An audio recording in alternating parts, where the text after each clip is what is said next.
Take two, guys. We're gonna forget the first thing happened. Alex flubbed up. There's a little bit of a flub in the first recording. We're gonna talk about Milo Yiannopoulos. Yes, we are. And before we get into the news surrounding him for this week, first I want to say I think the dude is hilarious. He's funny, but he's funny because he's a troll. And I don't understand why people take him as seriously as they do.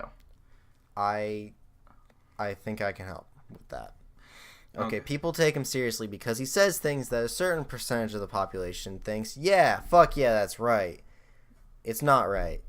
But they think it's right. Yeah, because they're terrible. Because they're wrong. Mm-hmm. So the news, and then we'll talk more about, all the things that have gone on, is that somebody sort of unearthed a tape of him a year ago, where he was... This went public when it happened, Yeah, too. But it wasn't really a big deal. Everybody understood the joke. Well... Okay, most people understood the joke. Most people understood the joke, and most people who understood the joke were like, come on, man. It's not alright.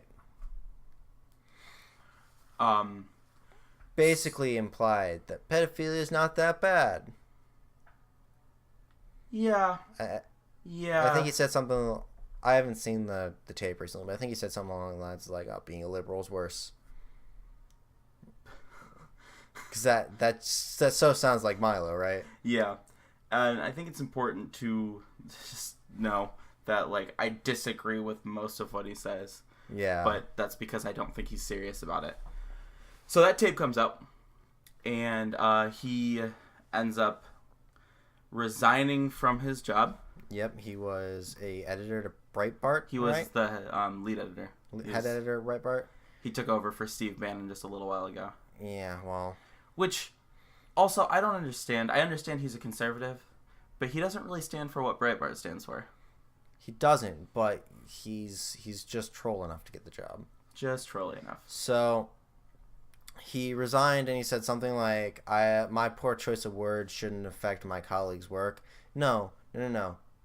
Your colleagues affect your colleagues' work. Mm-hmm. They're just they're dumb. Bad. They're bad, and they should feel bad. Breitbart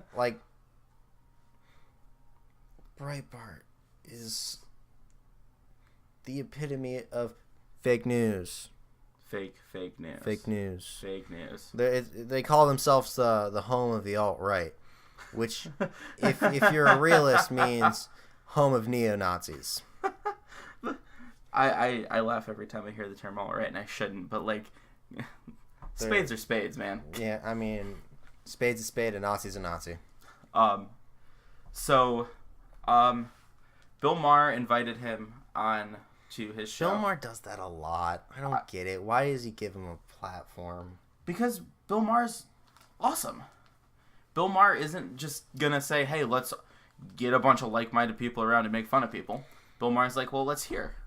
Well, yeah, I understand. He's like, oh, well, let's get different point of views. But fucking Milo, of all people, like you said, he's not serious. No one, like, you can't, no serious person can take him seriously. And that's kind of the point. Look, if you want to get some, like, alt-right person, like, I don't think you should give him a platform either, but, like, get Richard Spencer, because he's serious. He believes in what he's talking about. Where Milo just wants to cause outrage. Yeah, and he's funny. Yeah, but wouldn't it be funny to watch Bill Maher go off on Richard Spencer? To be fair, I think that it would be great if Bill Maher had Richard Spencer on his show. I would watch that. I would think that would be awesome. Because Bill Maher would tear into the man. Oh, yeah. Bill Maher does a lot of things really well. Tearing into people? That's one of them. Mm-hmm. Man. I don't really know where I wanted to go with this. I just wanted to talk about the fact that the dude was forced to resign from his crazy post as the head editor. No one's ever forced to resign from Breitbart because of, like, public outrage. There's literally no way that he wasn't forced to resign. He didn't resign on his own accord. There's no way. I don't believe it. that's a job that a lot of conservatives would love to have. There's no way that he wasn't at least asked to resign. Maybe, but I feel like Breitbart was like, oh, maybe you should resign. If you don't want to, that's fine. Because no, there's no way that you're our token. Well, he was the fucking Breitbart token. They could be like, oh, we're not homophobic. Our lead editor's gay. It's exactly why I think he was forced out. And I'm not okay. First off, I don't think that anybody should work at Breitbart because I don't think it should exist. It shouldn't. But I don't think that he would take the job and then. I just want to say, this is just, we're talking about Breitbart. So President Bannon, he worked at Breitbart for a long time. Yep. And he made his views very clear. Mm-hmm. In the 90s, he worked for a company like called Biosphere or something. And there's a video of him online that I retweeted like a couple weeks ago where he's talking about the dangers of carbon emissions. What? Yeah. What? Yeah, and then that company, I think that company went under, and he moved to Breitbart, and he went crazy? And he went fucking crazy. He'll say whatever will make him money. That's very true. I mean, most people will say whatever will make them money. Like if we were offered though to make, if they're like someone was like, we'll pay you to say things that you don't believe in, we wouldn't say it though. No, but I would take the job of lead editor at Breitbart. Would you? Yeah, absolutely. You kidding? You get to control the article flow at one of the most conservative news sites in the world. I'd have that place liberal in 13 minutes. No.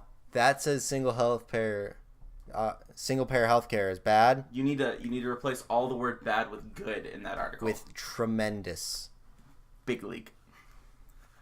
I would 100% take that job. I will never get that job. I would never apply for that job. But if somebody walked up to me in the street and was like, no, I think you've won me over. I think I might actually apply for that.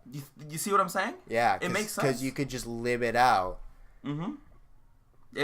Because those people would then work for you, and you'd be like, hey, we're gonna take a slightly different stance. We're pro Bernie. We're anti-Nazi.